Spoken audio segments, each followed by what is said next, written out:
Jeff. Well done. Are you a cowboy? Got my cowboy hat on and my boots. Yeah. Oh, it happened. You're in. I am. Red Dead.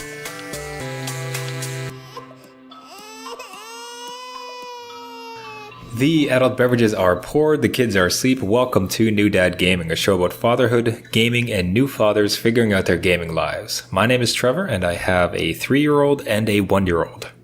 And I'm Jeff. I have an 8-year-old and a 5-year-old. You are in Red Dead Redemption 2. It happened.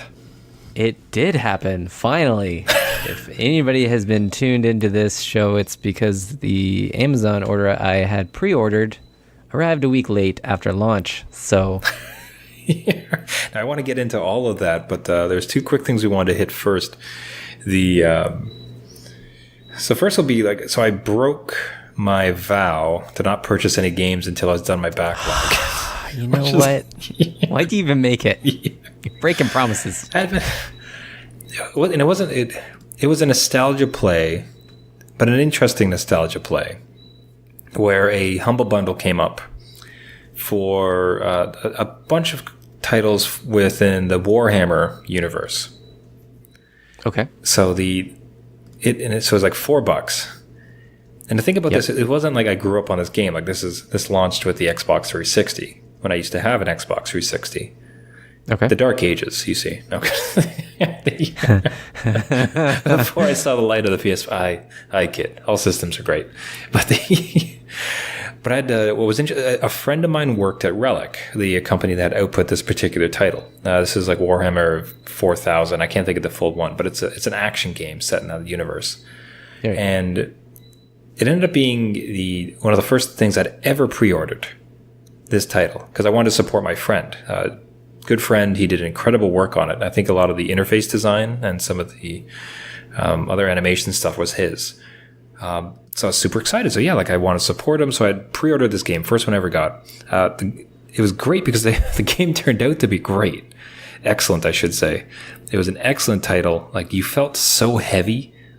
Like you're this huge, if you've ever seen these like Warhammer guys, it's like these super heavy set, macho, massive metal things, right? Yeah. And they captured it exactly. Like you're running and it just feels like your screen is shaking with each step, like ka-chunk, ka-chunk, ka-chunk.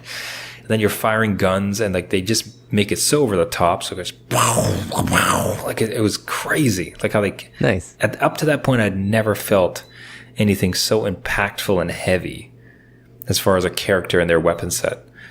So that's what pushed me to break my promise, where it's just, okay. I would so love at some point to go through this game again.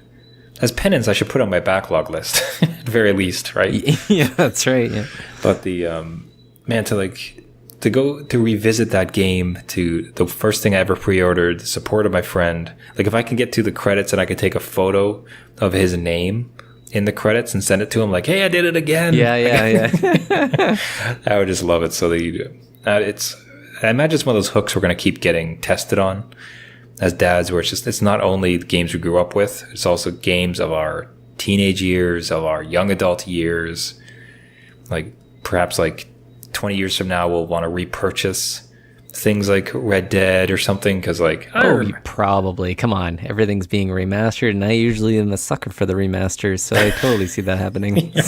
Final Fantasy VII on again VR. and again and again. Yeah. But I mean, but speaking of titles that continually get launched, one of the experiences you and I both went through was the recent launch of Tetris for VR, specifically the PSVR. What exactly is the title? I'm blanking. The Tetris Effect. Tetris Effect, right. Describing what it's like when you put it down, go to sleep, and you're still puzzle solving. Yeah, you're still like arranging things and compartmentalizing things. And What did you think of it? I quite enjoyed it. I thought it would be this trippy mess where I couldn't stand it for more than 5 minutes with like lights and colors and sounds. But I was in the zone. It like made me get in the zone, and how the beats and the soundtrack goes with visuals, and everything starts to move and evolve over time as you get closer to, I think it was like a line attack mode or something, as you get closer to the 30 lines you're supposed to make. and just, but I will say it's not for the faint of heart. Like everything in this game is moving at all times. So if you have trouble focusing on regular Tetris, this might not be the one for you. It's a lot at once. Yeah, it's funny that you mentioned zone too, because I found that as well, which seems like it would be, that's counterintuitive, because it's this 360 visceral experience. You're right in it, but somehow you can get into this flow state with these blocks coming down, and the music is just pumping. Like you got this like beats going, like tribal beats in the background. You got whales and fire and like sparks and data Everything, flying. yeah, like the earth coming through, and like it was a lot, a visual treat to say the least. Yeah, it's like I don't want to just play Tetris. I want to experience Tetris. Yes. Like it was trippy is an understatement of what it was like. I mean, if you're on anything and you decide to put on this on, it might be too much. Yeah, a little bit. It's a weird split of your attention too, because you have these gorgeous, crazy visuals going on around the playboard, but of course you're trying to focus on the drops, right? You're trying to focus on the blocks coming. So you want to see things, but like I want to kind of keep doing Tetris. Yeah. Nah. Well, I even had the kids try it out too, just for like a minute or so, because it's a little bit too much, and they were just blown away at what was happening. They actually like the visuals more than they can't really do Tetris yet. I think my oldest one can, but not my youngest. And they just looked at the visuals and looked all around, and they loved the music. It was the music that got them. Nice. So how'd you make that work? Were you the one controlling the blocks falling, and they just got to experience the? Yeah. So they like would sit on my lap, and I just had the controller in front of them, so the camera wouldn't be too wonky for them. And then I just zip through the blocks, so they could see the visuals form out and like evolve with the scene. So they were looking all around. I'm like, you can't look behind you. I'm right here. Yo, looking forward. I gotta do this. I have to see. I have to beat it. Oh yeah. So now, would you purchase it? Would be the question. I think I will at some point. I think Canadian price, it's at $40 right now, which isn't too bad, I guess. But I'm used to paying for like a Tetris game maybe $14 to $19, just considering what it is. Yeah. I'm not trying to discourage the work that's gone into this thing, because somebody had to work on it and make it this great. But I think it's a little out of my price range for that. But I might wait for a sale and pick it up. Yeah, but I'd encourage anyone, so the demo I think was only this weekend, but yes, I would imagine they're probably going to release some other ones. So if any dads out there with the PSVR sets, if you didn't try, keep an eye out for it. You have to at least try it. Even if Tetris isn't I don't consider myself much of a Tetris fan, but even still, it was such a ride. I was so happy that I downloaded and played it. That was so cool. Yeah. But speaking of riding. Good. That's right? Nice. That's amazing. This is like a Tetris style flow state. We're just transitioning left and right. I love it. You're riding horses. You did it. I am. Yes. It arrived. Yep. So what is your Cowboy experience? I want to know. What is this like? Okay. You've wanted this title for so long. Well, it's been at least a year and a half, I think. So at least a year and a half. I played the original, and I will say that nothing spoilery around anything, and I'm not that far into the game being a dad. I was gonna say there's no way I don't think you're far enough to even worry about that yet. No, I think I'm clocking in at 10%, maybe 11%. That's kind of impressive on dad time. I got a fair taste, I think. It's not all of the game, obviously, but yeah. So yeah, I'm out there, man. And from a dad perspective, from a dad gaming perspective, this thing's a long game. It's a lot of games. Will say it's a long game, but even the act of everything is long in this game. The act of everything is long. Okay, so yeah, as an example, you have to eat. You yourself have to eat. So it's almost like Grand Theft Auto San Andreas, where you could eat and pump iron and get your character physically different and bigger. This one you have to eat to survive. There's hunger. It's not so your health depletes constantly. Your Deadeye, which is your aim, depletes constantly as you aim. So you have to make things, and you get food through various looting and robberies, and your little camp that you have makes food, and you can go hunting and stuff. When you cook it, you have to press a button not only to select what you're going to eat, but to cook it you have to physically press the button long enough to cook it. You can hold it down to cook it faster, but it still has a circle of cooking that it has to go through. And then once it's cooked, you have to physically press a button to eat the food. Each time, like each bite, or like each bite. That so you can. That doesn't sound like a lot of fun, Jeff. It's. I don't want to say realism, but it takes you through the minutia of everything, which is in this huge world is insane. Mm-hmm. It's a lot of detail to take in at once, but I think the easiest way to represent it is to compare it to Witcher 3, which again, if you listen to the show, I was on that game for 10 months. And how that character eats in the game and loots in the game is you press X, X, X, X, X, and you're eating, you're stealing all at once. It's all done. It just populates your inventory. This thing, you've got to search each drawer of a house, open the drawer. What's in there? You can take one item at a time, put it in your inventory. You can only store so much stuff in your little satchel. So it's very realistic. It's almost like that Fallout problem you have where you can't store everything. You can store 8 canned foods and then 2 guns and maybe a pelt. So it's very inventory, lots of inventory management. Only your horse can carry a little bit more, but then your horse gets weighed down and it has health.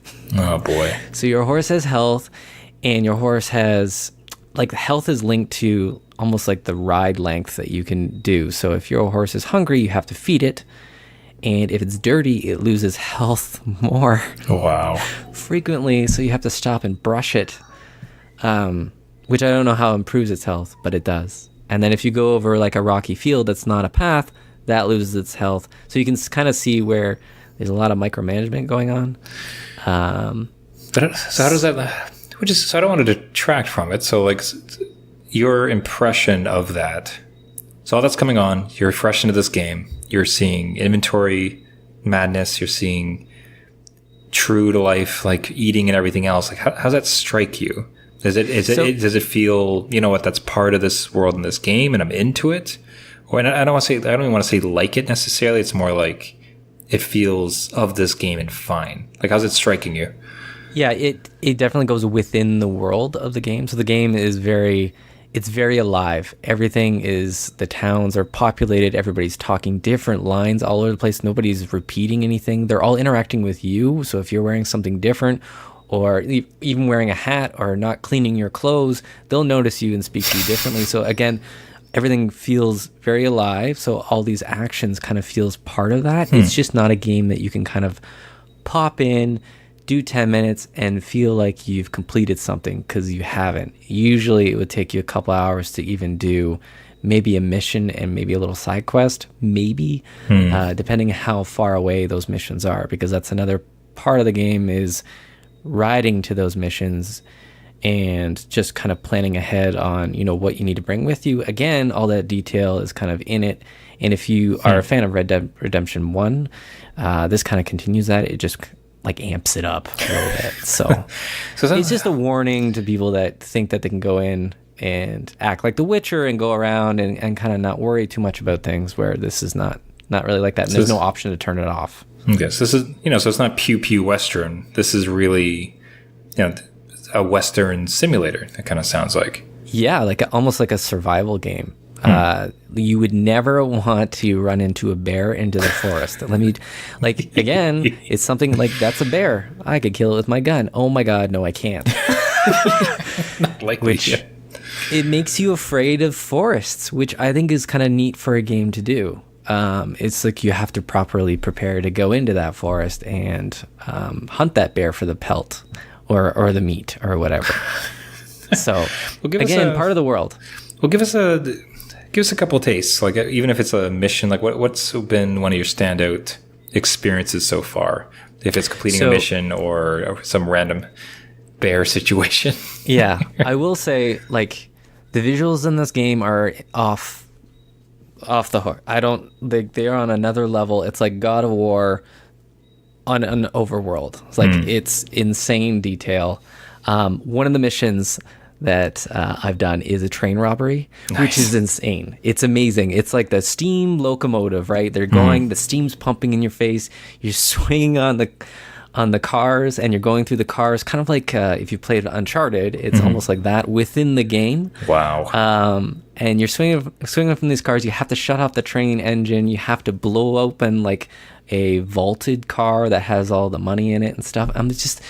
Just the sheer action sequence of it was like I was in a movie that was like reliving one of the climax of that movie, and then it would just kind of continue into the game, and your characters would react to whatever you did. You have lots of choice whether or not you're going to take hostages, tie them up, or just end them.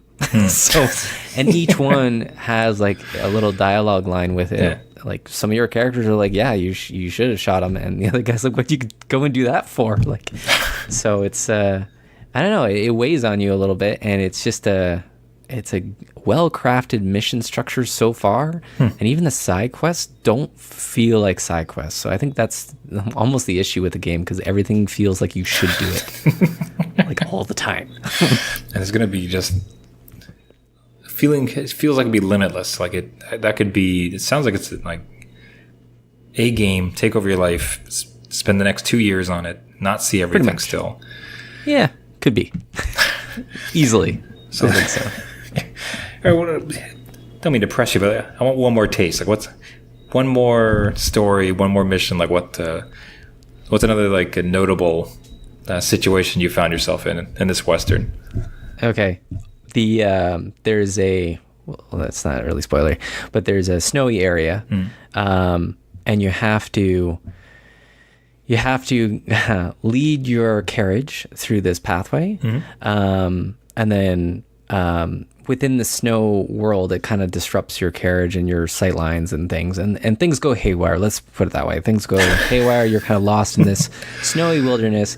You're cold, which is reflected in the game again, and you find this little hut with your partner, this house that's just it's got a chimney, there's smoke going, there's obviously people in there, and you and your partner decide that we need to take this house. We basically need to, for the survival of our gang, we need to take the house. And just the story elements up to that point, the partner goes up to the house porch, and you can decide whether or not to make a distraction or kind of go up with them.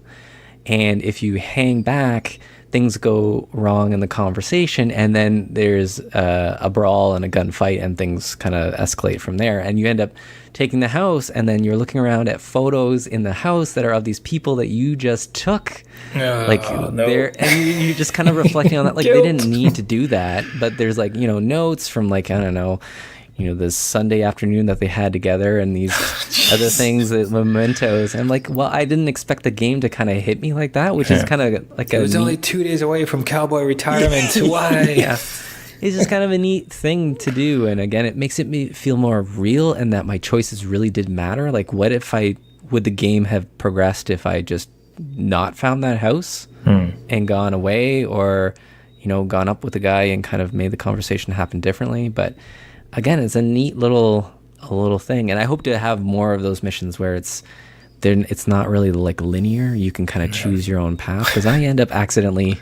One problem with this game is that the trigger button that they've associated with, I'm not used to that, and I end up shooting a lot of people. But I don't mean to. I mean to just aim. I just need to aim my gun. I just need to aim my gun, and and not have any trouble. Just have them know that who's boss. But it ends up blowing through their body. So then I got an itchy trigger finger, and like a lot of people end up dead. Yeah, like I've been robbing everybody, but a lot of people, failed at that, and they ended up at the bottom of the river. But 6 feet deep. Yeah, that's right. Strung up on the wrong side, partner. Yeah, and there again, just a quick little thing. A lot of the missions as you're traveling too are organic as well. So things will pop out that you are not ready for or not prepared for, that the game will present. I saw one guy fix the hoof of his horse, and I'm riding by, and the horse kicked him and he died, because horses kick hard. And I feel bad for the guy, but it was just a random thing in the field that I wasn't necessarily going to be on, and I robbed him and went on my way. I was going to say, but did you take the horse? That's it was just a neat little thing. Again, a live world, but a world to take in. That's for sure for any dad that needs the time. But so that aside, though, it sounds like this has been a good experience. This is a good game, living up to your expectations. Oh, definitely. I think it absolutely is. It's something to experience. I think everybody maybe should have a taste of it. I don't think it's going to be everybody's cup of tea, but it's just the amount of work that went into this thing, as we've kind of heard through the reports as well, is a lot of people worked their butts off to get this out the door. And it shows that there's a lot in there that didn't need to be in there. That need to be. Man, what an awesome turnout, man. It's so great to want a game, to receive the game, and the game turns out amazing. So yeah, and it's got 2 discs. 2. That's how big this thing is. 2 discs. Jeez, how's that? Man, that's a throwback. Have a play disc. That's amazing. I know. I'm like, hey, this is nostalgia. I wonder if it asked me for like disc 3. Please insert disc 2. Yep. Like, oh God. You're at the end of this level. Please insert. Oh, amazing. That's really happy to hear that. But I think with that, though, we will transition on to the Gaming Dad Victory of the Week. So each week we feature an exceptional gaming dad and often their kids who are doing fatherhood and gaming so well. This week's victory comes from gaming dad Jason Anthony, who captured the exact moment his little guy discovered that you can in fact die in some games. Jeff, why don't you walk us through the photo? So it's this little boy sitting on the couch with a PS4 controller, headphones around his ears, kind of half off, shouting like, no. It looks like he's half no between his death and the game, which I believe is Fortnite. So just injecting that little reality into his life that you can die in games, and he just looks like he's finally experienced that. Yeah, that intake of breath, like, oh, no. What happened? What do you mean? What do you mean I can't keep going? Yeah. What do you mean I lost? It's a long road from here. Sorry, son. It only gets harder from here. Yeah. It's time we taught you some life lessons through games. That's right. Yeah, well, especially in Fortnite, that you're going to be dying a lot. If it's, well, maybe not. Maybe he's much better than me. He probably is. Yeah, I know I died a lot. Yeah, like that's a very low bar for him to be better than you and I. But it just makes me want to introduce my kids to games and have a camera trained on them at all times. Yes, because we've seen this a few times where it's just like it's so perfectly captured, and I think everybody who's gamed could see it, and he knows exactly what happened. Right? You're looking at the face and you're like, I know what that feels like. I know what's going on. Yeah. And he captured it. He nailed it. And he's got that photo forever of this guy. Like that. So this kid will have, like, if he continues on in gaming, he can always look back and like, I remember this moment in Fortnite with my dad. Yeah. Exactly. And even just this moment in time, just how small he is. Like the PS4 controller is as big as him. And just massive headphones. Yeah, it's just it's a good shot. It's a good memory. As his world is torn asunder. Yeah. Don't take a picture of the game. Just take a picture of his reaction. We're good. You can retell it differently. Yeah, it's like, this is after I won. I never lost. It was perfect. Total. I saw the end of the game. Total gaming pro. That's right. But again, the perfect shot. Now, Jason had an amazing selfless call-out that here at New Dad Gaming we absolutely love. There is a Reddit called Santa's Little Helpers. This Reddit is about coming together and trying to help families who are maybe struggling for the Christmas season or just need a little bit of help put together a joyful season for their kids. So it's everybody just coming together and helping out. It is a fantastic cause, and if you are able to contribute a little bit, if you go to the Reddit called Santa's Little Helpers, it is a wonderful cause, and it's very amazing of Jason to have us call it out. So definitely go out and check it out and help if you can. But for introducing his son to the life and death struggles of video games, Jason has won the Gaming Dad Victory of the Week. Congratulations. If you have a story you'd like to feature for Gaming Dad Victory of the Week or know somebody else deserving, send it along to us on our Facebook group or at our website, newdadgaming.com. And new dads, listen up as we go over this week's highlights and what happened in the world of gaming. So if you haven't heard by now, BlizzCon happened over the weekend where Blizzard announced the much anticipated Diablo 4. No, they didn't. That's what everyone was expecting. Instead, they announced Diablo Immortal, a mobile port of Diablo, much to the dismay of many of their core fan base, PC gamers. Things could have been different if Blizzard had even teased the slightest hint of Diablo 4.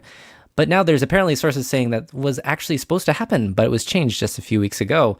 For now, fans will have to live with that mobile game and the company's non-committal statement of having multiple teams working on different Diablo projects. We'll see what Blizzard has to announce in the coming weeks.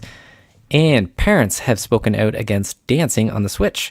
Just Dance 2019 was just released for Nintendo's platform, and for the most part runs a mix of free included songs and ones that require a subscription. Well, Ubisoft was kind enough to include a kid mode that allows only free kid-friendly songs, but seems like that mode has been messed up with including spam messages to subscribe and buy their songs, with kids being presented by menus to purchase with their mom or dad's credit card. Good on the parents for reporting, as Ubisoft is looking to rectify the issue as quick as a kid dabbing.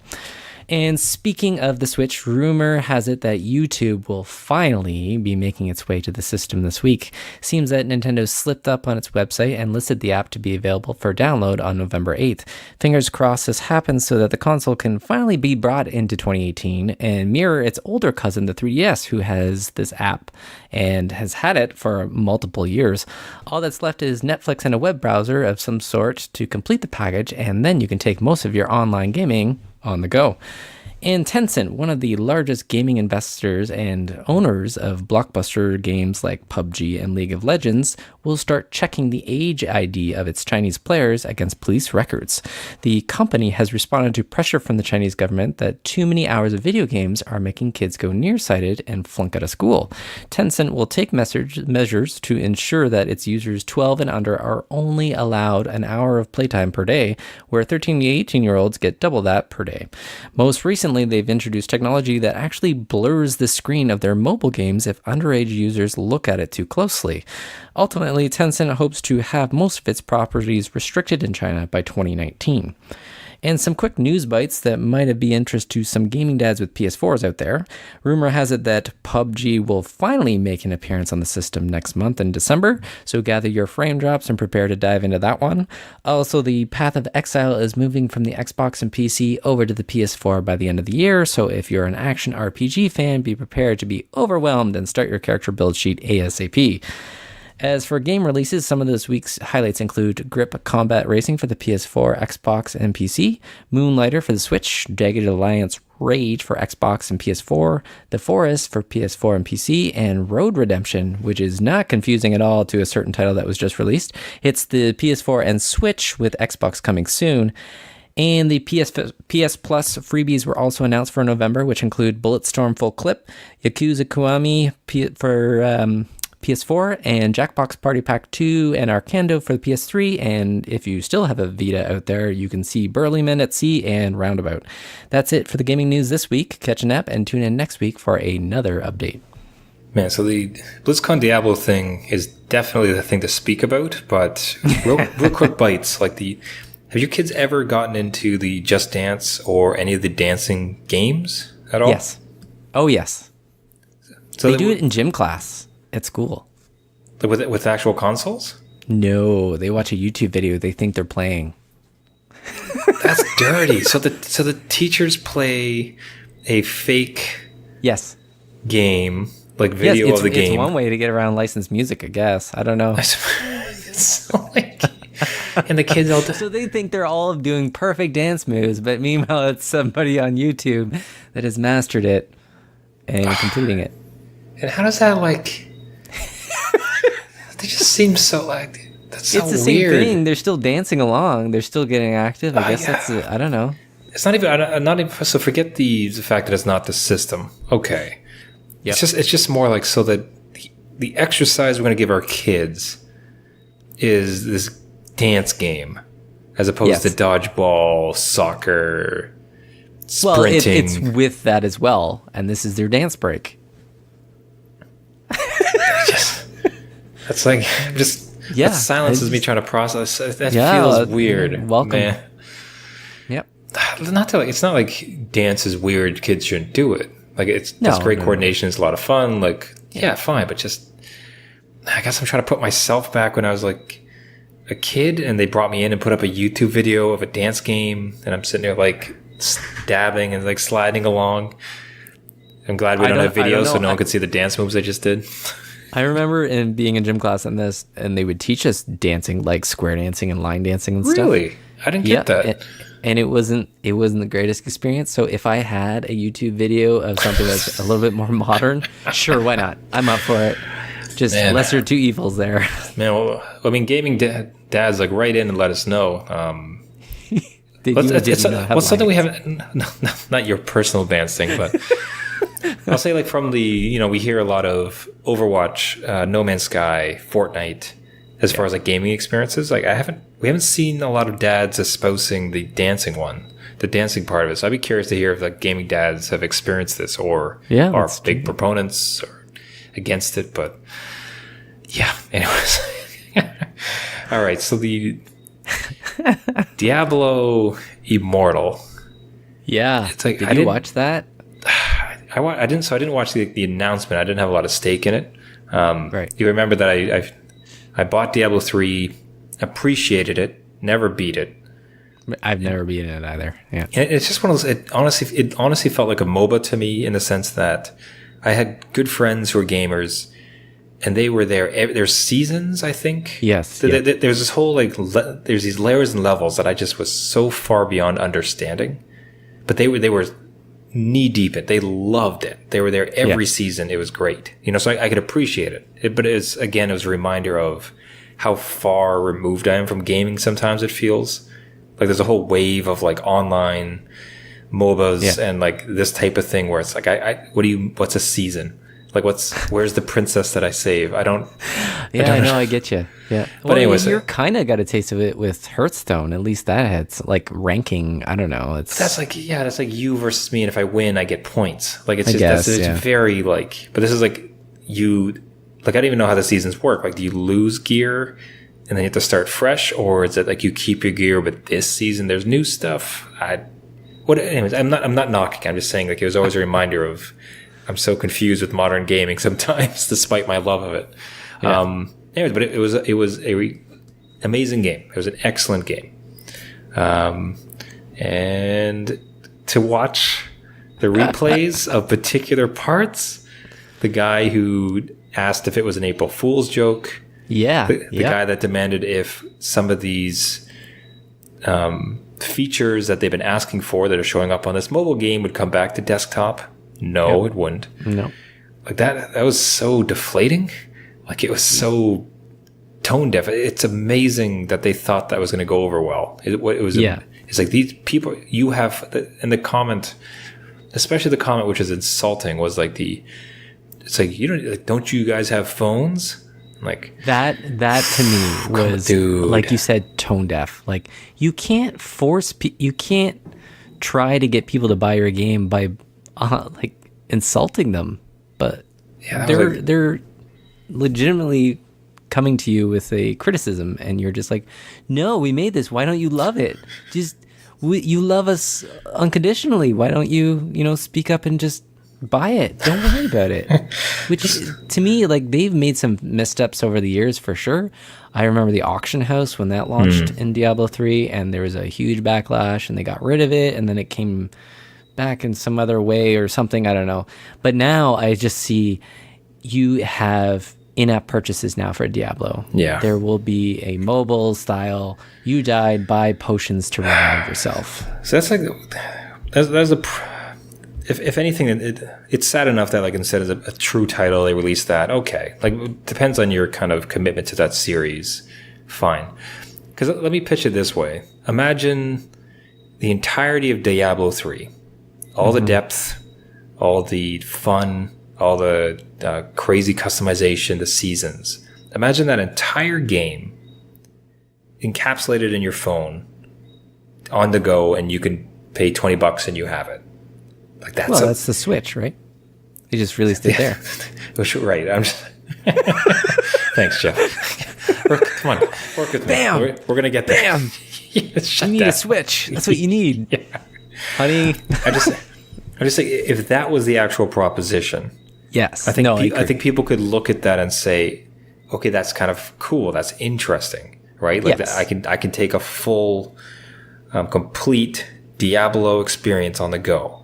That's fantastic. That's actually really great. But so here's the problem with it's the reality of our current situation, and it's cynical, but it's the truth. That is not how that game is going to be.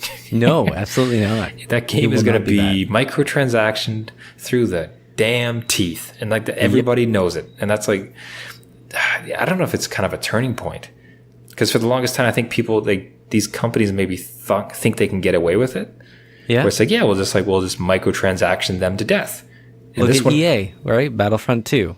That's it. That's the path I see them going on, and just not checking themselves to make sure that, hey, this is what our base kind of wants. This is what we've always done, and now they're pushing it a little too far. And I think they hit the sweet spot almost with Overwatch and that kind of loot box system. Even that kind of gets annoying even to me, and I'm not much of an Overwatch player, but it doesn't seem like people were upset with them implementing that kind of system there. And then you've done something to Diablo. It's like, what's the next property to go? They announced Warcraft 3 Reforged, which Warcraft 3 was my jam back in the day. Yeah. If they put in transactions there or some other system that wasn't in the original, like is that the nail in the coffin? They're just going for money now. And it used to be all about the game and the gamers and making this product that was full and complete and really in depth and really, not complex, but something that was very detailed. And I don't know. And already, we saw it with, I think there's now a full Command and Conquer coming out. But oh God, don't mention that one. But I think there's a new, if I understand it, I understood there's a full-fledged, almost remaster of the Command and Conquer coming out. There is an iPad one that's called Rivals. I think it's called Rivals. That is totally... but they released a different one, and that one fell flat. It was a dead fish because it was microtransaction garbage. Yeah. So it's funny because there's precedent, Battlefront 2, Command and Conquer. This has happened before. Guys, you keep trying it, and there's only so much you can do. Eventually, you're gonna just piss people off. Which, again, for this reaction, the YouTube video, the YouTube reaction to it was a riot because they had the announcement trailer and the official trailer for the game got downvoted to heck. Right. So they took it down. They took it down and re-uploaded it again. They changed their Blizzard had their icon changed to Immortal, the new Diablo Immortal. They changed it back to Diablo 3. So it's being impacted. They're hearing the uproar. Do you think they won't release it? Do you think there's a chance? Maybe, because a lot of speculation is that it's for the Chinese market where there's over, 300 million mobile gamers, and they want to hit that market with something. Maybe keep it there and not deliver it to the West. I don't know. It doesn't seem like they can put the brakes on it completely. But if you're already shying away from it, I'm curious how much they actually put into it, because it's a separate company that built it. A separate company, a Chinese company. Yeah, and more than that too is that there's a lot of analysis going online where they were comparing it to previous company. This company that built it is famous for building Diablo clones. Yes. And they were comparing screen to screen. It's they did not change a lot from the Diablo clones they made. The UI looks the same. They just got the assets to put over top, and now you just skinned the game that you were trying to copy in the first place and add the story. Those things are it's almost, and again, as far as tone deaf is just that. There's some part of me that really hopes that it was kind of a last ditch effort because they couldn't talk about Diablo 4. Because hopefully, BlizzCon is an event that people pay for, a lot of money to go to this event and get hyped and hear this news. Yeah. And then they got, this was it. Like if this was like, in another month they announce it. It's like, oh, but we are launching on mobile with this. That's okay, fine, right? Again, it wasn't at this event. Yeah, this event, like you said, is a very, very professional event, and a lot of people look up to it as the new tidbit of information. And people have been asking for Diablo 4 for a while. Yeah, it's at a fever pitch, right? And then this mobile thing, this microtransaction, ridiculous mobile. Honestly, again, if it was just a full Diablo game on mobile, neat. But it's not. Yeah, that's a good word. Neat. Cool. Great. Next. Interesting. Yeah. Well, I don't know. Like I was kind of excited because I purchased, per your recommendation, I'd purchased Baldur's Gate on mobile. Oh, right, yeah. Where it's just like this is an entire game. Like this is crazy. Yes. Like, and I just take it everywhere. But I don't know. If anything, it's sad, man. It's the new world, right? I think the problem too is if it comes out and it makes bank, like it just makes tons of money. Yeah. I don't know. We're dinosaurs, I guess. Like it's just like that's it. Yeah. Our type of gamers are on the way out. We're gonna have tiny little games that we can buy. We'll trade old floppy disks with Doom on it until I remember the old good day. We have to make an underground market for this stuff. We'll trade at night. Trade floppy disks back only and forth. Only at night to be safe. But I don't know. I don't wish for anything to fail necessarily, but there's some party that just hopes to set precedent so companies are smarter about what they put out, that this product doesn't do well. Because if this does amazingly well, just whatever title you can think of, they're going to bring it back. It's going to be less of a game. It's going to be microtransactioned. Let's hope it does fail. I know you didn't want to say it, but I really think it does need to fail. Jeff, how dare you? It won't. People will look at it and be like, hey, it's a Diablo game. Pay. Oh, this sucks. And it's already paid. It's already done. It's going to be fun. We're going to keep our eye on it because that is like, it's going to be, the reaction to this is fascinating. I think this is a real honest to God turning point for how this type of things goes. If it kind of falls flat, like Battlefront, I think was a great example where it was a great example. Yeah, they got caught with they were greedy. Their hands it was full. Ridiculous, and we point to that now as an example. They felt that one. Yep. Is this Blizzard's comeuppance? I don't know. I don't know. They're a big company. We'll leave on a high note. Yeah. Man, it sure makes Red Dead Redemption look amazing. Actually, was there we didn't even cover that. Is there microtransactions there? No, but there will be an online version, I'm sure, that has all sorts of, I think the GTA had shark cards. They'll have something different. Gold bars, but I mean, currently, or something. But you got a full game. Full game, and it's very full, so there's nothing in there that I can buy. There's no outfits that I can buy yet that I know. Yellow there's caps. No store to be seen. Hey, yay! Well, that's a win. Hey, us dinosaurs got to win. We did it. Now, with that news, we will end it off. Thank you, everybody, so much for listening. This has been New Dad Gaming, and I forgot to paste the ending. Ding ding ding ding ding ding. A second. Ding ding ding ding. Ding ding ding ding ding ding ding. Thank you so much for listening. This has been New Dad Gaming. If you'd like to reach out to us with a question, a game tip, dad story, or gaming dad victory submission, you can go to our website at newdadgaming.com, find us on Twitter, or join the Facebook group. If you'd like to subscribe to the podcast, you can find us on Spotify, iTunes, Google Play, Stitcher, and any of the other podcasting services. If you like the show, we would really appreciate a like, a review, or a share as we're trying to get out there and reach as many gaming dads as we can.